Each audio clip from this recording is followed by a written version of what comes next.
Hola, ¿cómo están? Voy a compartirles mis tres últimas lecturas que he hecho. Me he demorado un poco porque he estado súper ocupada, pero ya, sin más demora, vamos a ello. Esta vez les voy a hablar de la segunda entrega de la saga Los Crímenes de Mitford, de nombre Un cadáver con clase, de la escritora Jessica Fellowes. Fue lanzado en lengua original en el año 2018 y en español al año siguiente, 2019. Cuenta con 474 páginas y va por Roca Editorial. ¿De qué va? Han pasado 6 años desde que Louisa Cannon y Guy Sullivan resolvieron el caso del asesinato de la enfermera Florence Nightingale Shore. Es el año 1925 y Pamela Mitford, una de las hermanas Mitford, va a cumplir 18 años en pocos meses y están en todos los preparativos para la fiesta. La hermana mayor, Nancy, es la que acompaña a Pamela en toda la parafernalia para que el día D salga perfecto. Y por supuesto va a asistir todo su círculo de amigos en una fiesta que han decidido sea de disfraces. Los amigos de Nancy eran conocidos en aquella época como gente joven y brillante, que su misión en este mundo era buscar y encontrar el placer. Podría decirse a cualquier precio y en cualquier lugar, sin importarles que esto significara frecuentar los bajos fondos y codearse con gente de dudosa reputación.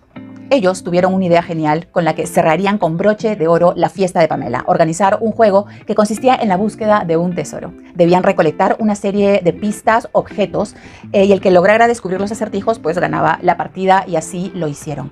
Por desgracia, cuando estaban en plena búsqueda del tesoro, se escuchó un grito y encontraron a uno de los invitados, el que había tenido la idea del juego, muerto en el campanario que colindaba con la mansión Mitford. Al lado del cuerpo se encontraba Dulcie, la criada de Charlotte Curtis, la hermana del señor Oxiso, y que se disponía a recoger a su ama de la fiesta para llevarla a su casa. Definitivamente Dulcie es arrestada y culpada de este hecho y esperando condena, que en esos tiempos era la horca. Sin embargo, Louisa Cannon, que ya se pinta como una mujer valiente que se revela ante las injusticias y hace lo que cree está correcto, dentro de las limitaciones de aquella sociedad tan discriminadora y limitante a nuestros ojos, no se traga el cuento. Cree en la inocencia de su amiga Dulcie y peleará porque la verdad salga a la luz y que la justicia brille. Por otro lado, tenemos a Guy Sullivan con su nueva compañera de policía, Mary Moon, que van a tener que infiltrarse en los barrios más peligrosos de la ciudad para seguirle la pista y capturar a la cabecilla criminal Alice Diamond y sus 40 ladronas, quienes robaban objetos de valor de las tiendas y de las casas de los millonarios y coordinaban con la banda de Los Elefantes, un grupo de mafiosos para que vendieran esas joyas en el mercado negro. Es decir, esta banda de tipos eran los peristas de estas ladronas. Y estas dos líneas narrativas en un punto de la novela se van a cruzar. A diferencia de la primera entrega, que consta de 3 partes y 79 capítulos, este libro no está dividido en partes, tiene 75 capítulos, un epílogo y una nota histórica al final.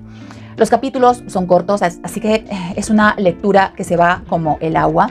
Es una trama que está muy bien trabajada, tiene el estilo del noir de antaño, mucho glamour, gente peligrosa, vicios, ambición, bajas pasiones, varias víctimas y un asesino suelto. Me gusta mucho el estilo de la autora porque se parece bastante al de una de mis escritoras favoritas, que es Agatha Christie, guardando las distancias, por supuesto. Muchos sospechosos y un misterio para resolver, así de simple. Tenemos a muchos protagonistas, aparte de los que ya conocemos de la primera saga, pero no te mareas porque están muy bien definidos psicológicamente y bien desarrollados. Nuevamente, las mujeres son las protagonistas y ha tomado hechos de la vida real que ha sabido combinar y explotar muy bien en su relato. Me gusta porque describe muy bien no solo el mundo de los chicos aristócratas de la época, sino también los bares y pubs que frecuentaban los criminales de esos tiempos. Esto lo hace de una manera notable porque podemos sentir el miedo que se impregna en ese ambiente para las personas que no pertenecen a él.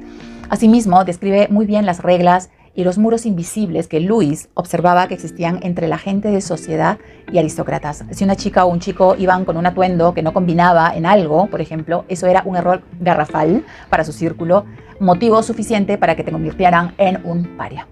Entonces, Louisa callaba porque no le quedaba otra, pero sí se daba cuenta que el sentido de pertenencia a un grupo dentro de la clase adinerada era tan frágil como un cristal y generaba mucho desasosiego entre sus miembros, sobre todo entre las mujeres, quienes no tenían permitido equivocarse. La pelea contra el tiempo que da Louisa para descubrir la verdad y que no ejecuten a una persona inocente aún en detrimento de su propio bienestar es conmovedora. Descubrimos facetas de Louisa que son muy atractivas. Es un personaje que va evolucionando a través del relato. Es resuelta, valiente, observadora, con recursos y eso es muy interesante de descubrir.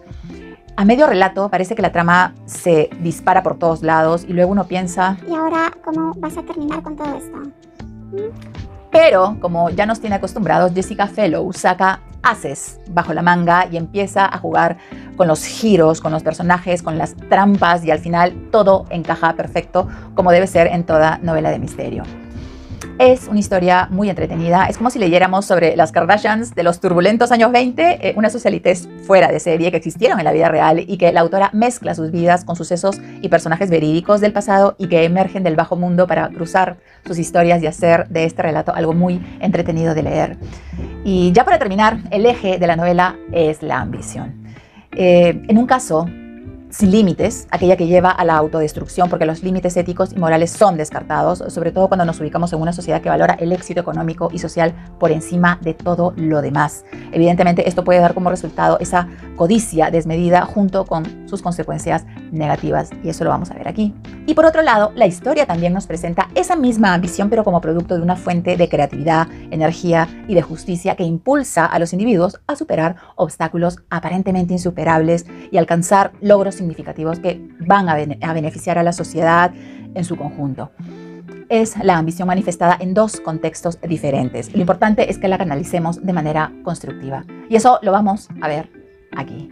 De manera que es una lectura para todo público y recomendadísima. Hacer esta recomendación me da mucho placer y mucho orgullo también porque es el 26º premio Alfaguara de novela.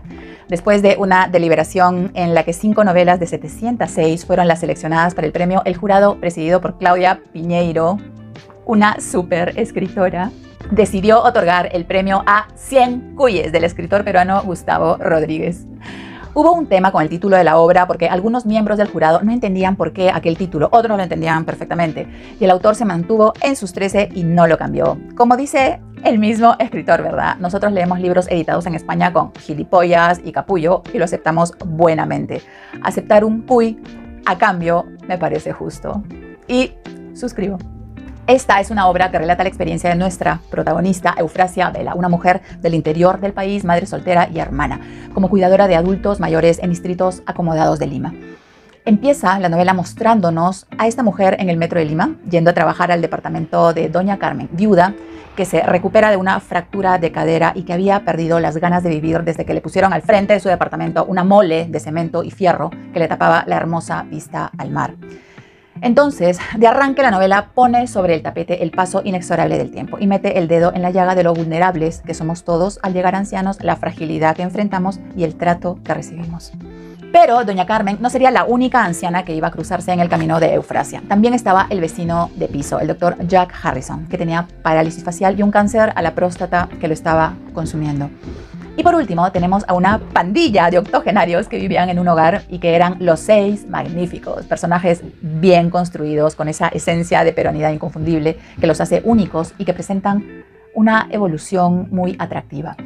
Y Eufrasia se convertirá en la compañera fiel, empática y comprensiva que estas personas nunca habían tenido.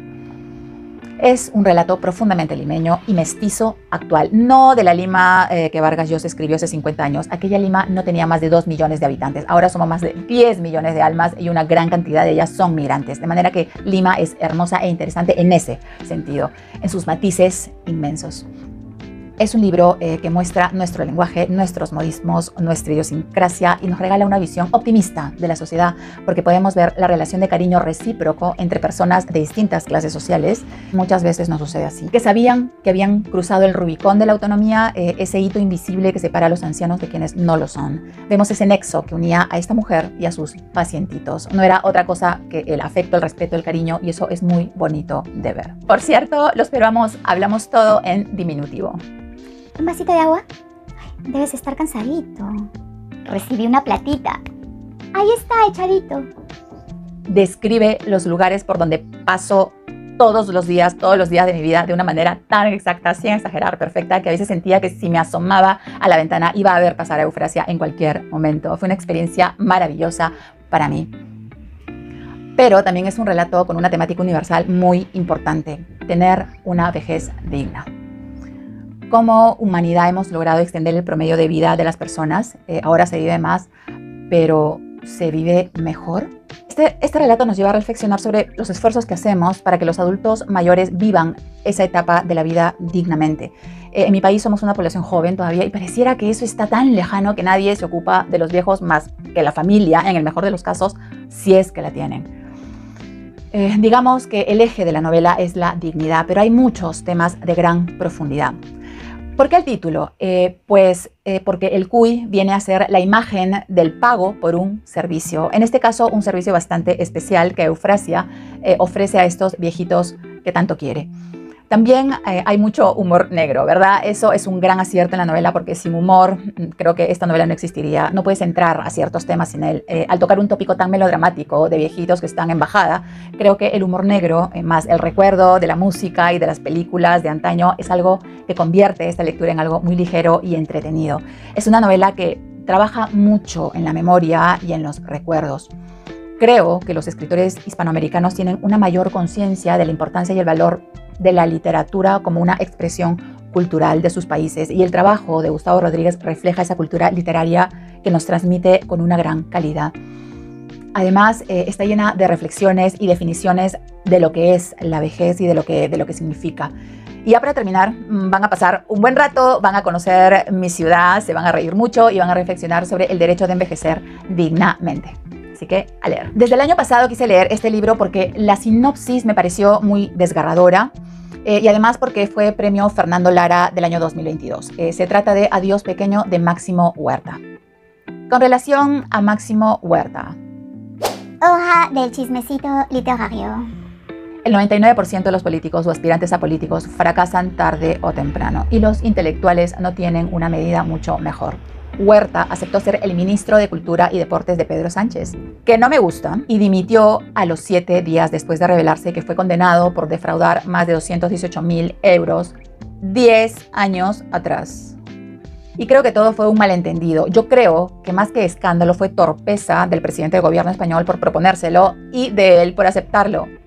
¿Qué creía? ¿Que los halcones de la oposición no iban a escarbar en la basura para levantar el tema, prender el ventilador y tumbárselo? ¿Solo porque era escritor? Zapatero a tus zapatos. Fin del chismecito literario. Este libro tiene 384 páginas y va por planeta. Tiene 2 partes. La primera parte nos habla de su madre y se llama Donde esté tu madre. Y la segunda lleva por nombre El peso del padre.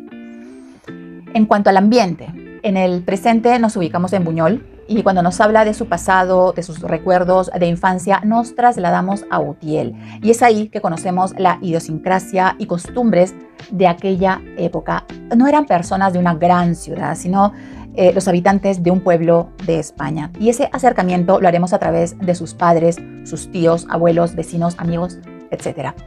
Es una novela intimista que va explorando a lo largo del relato aspectos muy profundos de su ser, de su sentir, de su humanidad, que mantuvo, creo yo, en un segundo plano, no olvidados, sino ignorados. El narrador es en primera persona, es él, y utiliza un tono lírico para ahondar y expresar sus sentimientos y emociones en forma de prosa, utilizando un lenguaje casi poético. Es muy bonito y tiene una gran habilidad en manejar y transmitir sus emociones al lector. Es algo que sí disfruté. En la misma medida nos regala reflexiones y pensamientos muy profundos sobre su propia humanidad, que también es la nuestra. Es un hijo que escribe para que nada se olvide. Considero que la estructura es tipo mosaico porque combina fragmentos de vida en una disposición no lineal, pero que al final resulta un todo coherente. A algunas personas no les gusta esta estructura porque perciben que es una narración caótica. En fin, este estilo narrativo deja de lado las grandes tramas, los personajes memorables, los sucesos históricos, los giros, etc. No es ese tipo de novela. Es el placer o la necesidad de sentarse y escribir, donde el objetivo de la obra es contar. Vamos a encontrarnos con capítulos de una oración, por ejemplo. Eso es, narrar. Creo que es una propuesta arriesgada, pero el autor ha tenido un gran éxito porque creo que nos habla desde el corazón. Hay un personajazo que es Doña Leo, una perrita encantadora y entrañable. Creo que esta presencia sirve como forma de aliviar la tensión emocional en esta historia emocionalmente intensa. Vemos que la presencia de este animalito ofrece consuelo, compañía, cariño, distensión a Máximo y a su madre. Yo sé que no hay que asignar características humanas a una mascota, pero a veces de tanto convivir con ellas se humanizan a nuestros ojos. Es como un aporte de inocencia y belleza al mismo tiempo en un mundo de mucho dolor y tristeza, como una lucecita en medio de la oscuridad y que no se ve afectada por el sufrimiento de nosotros, de los humanos. Fue un gran acierto. Ahora, debo confesar que no es mi tipo de lectura, no es mi zona de confort, se me hizo un poquito larga por ratos. Es como leer sobre una vida en años comprimida en frases. Y sobre todo se me hace complicado hacer una reseña sobre el relato, sobre este relato tan íntimo. Ya ven ustedes que más me he enfocado en el aspecto literario que en mi sentir. Nunca logré comprender por qué inició el libro con una frase tan brutal y tampoco por qué se sintió así con relación a sus padres. No quiero entrar ahí, eran gente de otra época, no quiero entrar ahí. Sin embargo, percibí que no tuvo un cierre, que se quedó como suspendido en el aire. Yo esperaba un cierre, uno bueno, después de todo lo que me has contado, pero me quedé esperando. Siento que se queda en las sensaciones, en su dolor y no avanza. Esa es mi percepción. Repito, no es mi tipo de lectura. Habrá amantes de la literatura del yo que no estén de acuerdo. Perfecto. Esta parte de la reseña es totalmente subjetiva, así que vale todo. Prefiero destacar que el autor, además de tener un manejo notable de las emociones, es también un gran pensador y me encanta su relación con Doña Leo. Para los amantes de este género creo que es una lectura que les va a encantar. Y eso ha sido todo por hoy. Espero que les haya gustado esta reseña y nada, tengan una semana maravillosa, un inicio de semana maravilloso y nada, hasta una nueva reseña. Larga vida a los libros. Chao. Para los amantes, El heladero maldito. Para los amantes de este género creo que es una lectura que les va a encantar.